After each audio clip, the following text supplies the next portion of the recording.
Patriot Mahesh Narayanan സംവിധാനം ചെയ്തിട്ടുള്ള മോഹൻലാൽ മമ്മൂട്ടി മാഷപ്പിൽ വന്നിട്ടുള്ള ഏറ്റവും ലേറ്റസ്റ്റ് ഫിലിമാണ് പേട്രിയറ്റ്.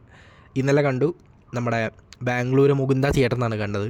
അതുപോലെ തന്നെയാണ് എനിക്ക് ഫിലിമിനെ കുറിച്ച് പറയാനുള്ളത്. അപ്പോൾ ആദ്യം തന്നെ നമ്മൾ മനസ്സിലാക്കുന്നത് ഇത് മമ്മൂക്കയുടെ സിനിമയാണ്. ഇത് കഥ എന്ന് പറയുന്നത് അത്ര ഇൻട്രസ്റ്റിംഗ് ആയിട്ടുള്ളൊരു ടോപ്പിക്കിനെ കുറിച്ചൊന്നും അല്ല.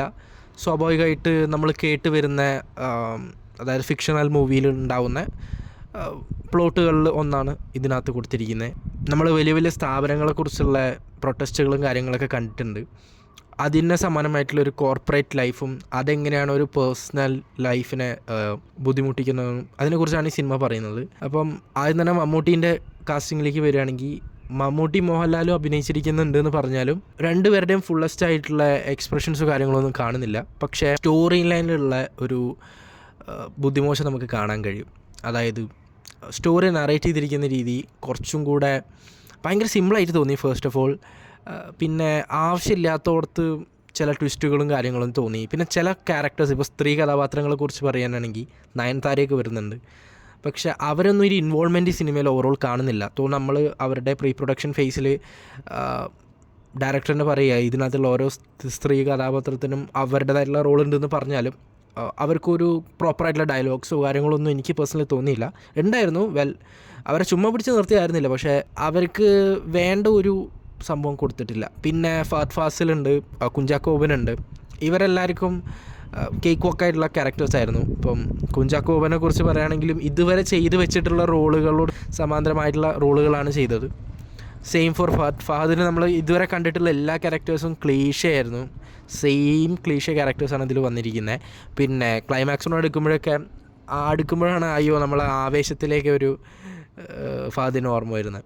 അപ്പം Kunchacko Boban and Fahadh Faasil good acting, പക്ഷേ അവരെ കൊണ്ട് ഒരു പുതിയതായിട്ടുള്ള സംഭവമൊന്നും ഈ പടത്തിൽ കോൺട്രിബ്യൂട്ട് ചെയ്യാൻ കഴിഞ്ഞിട്ടില്ല എന്നാണ് എൻ്റെ ഒരു ഒപ്പീനിയൻ. പിന്നെ മമ്മൂട്ടീനെ കുറിച്ച് പറയാനാണെങ്കിൽ മമ്മൂട്ടി പല പല രാജ്യങ്ങളിലേക്ക് പോകുന്നു. ഫസ്റ്റ് ഓഫ് ഓൾ സിനിമയെ കുറിച്ച് പറയുമ്പോൾ തന്നെ പല പല സ്ഥലങ്ങളിൽ നിന്ന് ഷൂട്ട് ചെയ്തിട്ടുള്ളതാണ്. അപ്പോൾ സിനിമാറ്റോഗ്രാഫി വാസ് ഓസം, ആംഗിൾസ്, സഡനായിട്ടുള്ള ക്വിക്ക് ജംപ് കട്ട്സും കാര്യങ്ങളൊക്കെ വളരെയധികം കൺവിൻസിങ് വരുന്നു. ഇതൊക്കെ ഉണ്ട് എന്ന് പറഞ്ഞാലും പക്ഷേ ആ ഒരു സ്റ്റോറി ലൈൻ നന്നാവാത്തതിൻ്റെ ഒരു സംഭവം അതെവിടേക്കോ പാളിപ്പോയിട്ടുണ്ട് എന്നാണ് എനിക്ക് പേഴ്സണലി തോന്നിയത്. പിന്നെ നമ്മൾ മഹേഷ് നാരായണൻ്റെ ഇതിന് മുന്നുള്ള സിനിമകൾ കണ്ടിട്ടുണ്ട്, ഇപ്പോൾ ഇൻക്ലൂഡിങ് സി യു സൂൺ.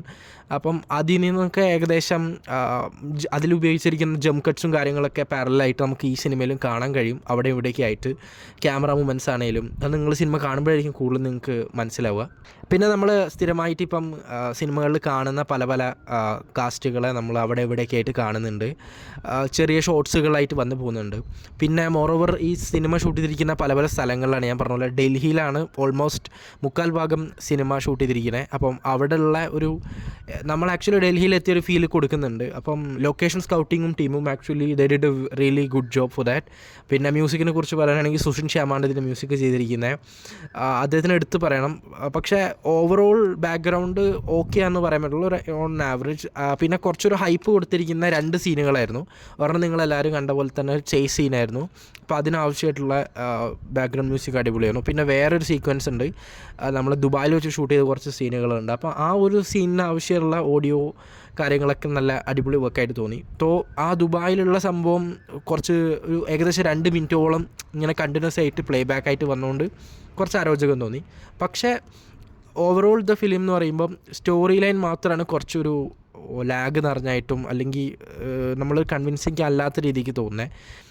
ലാലേട്ടൻ പിന്നെ സിനിമയിലേക്ക് വരുന്നതോടുകൂടിയാണ് ഒരു ചെറിയ രീതിക്ക് എലവേഷൻ ഉണ്ടാകുന്നത്. പക്ഷേ ആ എലവേഷൻ അങ്ങനെ അധികം നേരം എക്സിസ്റ്റ് ചെയ്യുന്നില്ല. കാരണം ഓൾറെഡി മമ്മൂട്ടി എന്ന് പറയുന്നത് സിനിമയിൽ തന്നെ നമ്മൾ പ്രായമായിട്ട് കാണിക്കുന്ന ഒരു ക്യാരക്ടറാണ്. മോഹൻലാൽ വന്നപ്പോൾ അതിനൊക്കെ പ്രായമായിട്ട് കാണിക്കുന്ന ക്യാരക്ടേഴ്സാണ്. അപ്പോൾ നമുക്കെല്ലാവർക്കും അറിയുന്നത് നമ്മളൊരു സിനിമ കാണുമ്പം അതിനകത്തുള്ള ആൾക്കാരാണോ ആക്റ്റീവ് ആവേണ്ടത്. കാരണം നമ്മൾ ചുമ്മാ ഇരുന്ന് കാണുകയാണ്. അപ്പം അവർ ആക്റ്റീവ് ആയില്ലെങ്കിൽ നമ്മൾ ബോറടിച്ച് പോകും.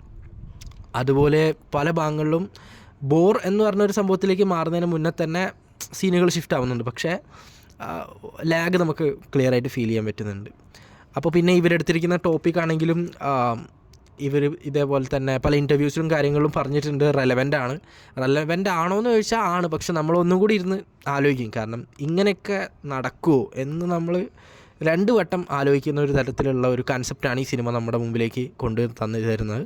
പിന്നെ കോസ്റ്റ്യൂം ഡിസൈനിനെ കുറിച്ച് പറയാനാണെങ്കിൽ ആപ്റ്റായിട്ടുള്ളതാണ്.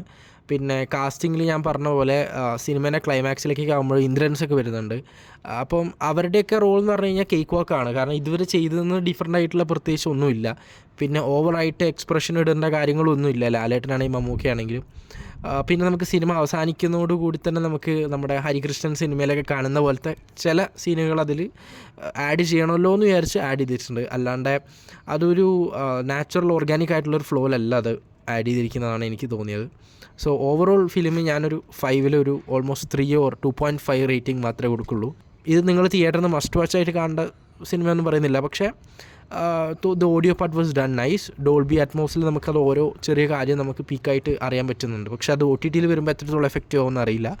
സോ നമുക്കറിയില്ല ഇത് തിയേറ്ററിൽ നിന്നുള്ള ആൾക്കാരുടെ എക്സ്പീരിയൻസ്. ഞാൻ പോയിരുന്നപ്പം സെക്കൻഡ് ഷോനാണ് പോയത്. വലിയൊരു ഓഡിയൻസ് ഒന്നും ഉണ്ടായിരുന്നില്ല.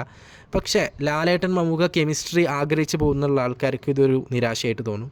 പിന്നെ ഹ്യൂമറിൻ്റെ കാര്യം പറയുകയാണെങ്കിൽ വലിയ രീതിക്കൊന്നും ഹ്യൂമറില്ല. 2-3 ഭാഗങ്ങളിൽ മാത്രം ഒന്ന് ചിരിക്കണമല്ലോ എന്ന് വിചാരിച്ച് ചിരിച്ചു, അത്രയേ ഉള്ളൂ. മോറോവർ ഈ സിനിമ സംസാരിക്കുന്ന വിഷയം എന്ന് പറയുന്നത് സീരിയസ് ആയിട്ടുള്ള ടോപ്പിക്കാണ്. അപ്പോൾ അത്രയ്ക്ക് തന്നെയാണ് എൻ്റെ ഈ റിവ്യൂ. ഏവരും സിനിമ തിയേറ്ററിൽ തന്നെ പോയി കാണാൻ നോക്കുക. ലാലേട്ടനും മമ്മൂക്കയും ഒരുമിച്ചൊരു സ്ക്രീനിൽ കാണണമെന്ന് ആഗ്രഹമുള്ള ആൾക്കാർ മാത്രം പോയി കണ്ടാൽ മതി. സ്റ്റോറിയിൽ ഞാൻ അത്ര അധികം ഇൻട്രസ്റ്റഡ് അല്ല. I am disappointed with the story, but overall it's a good make and good effort from Mahesh Narayan. അടുത്ത വീഡിയോ കാണാം. നന്ദി, നമസ്കാരം.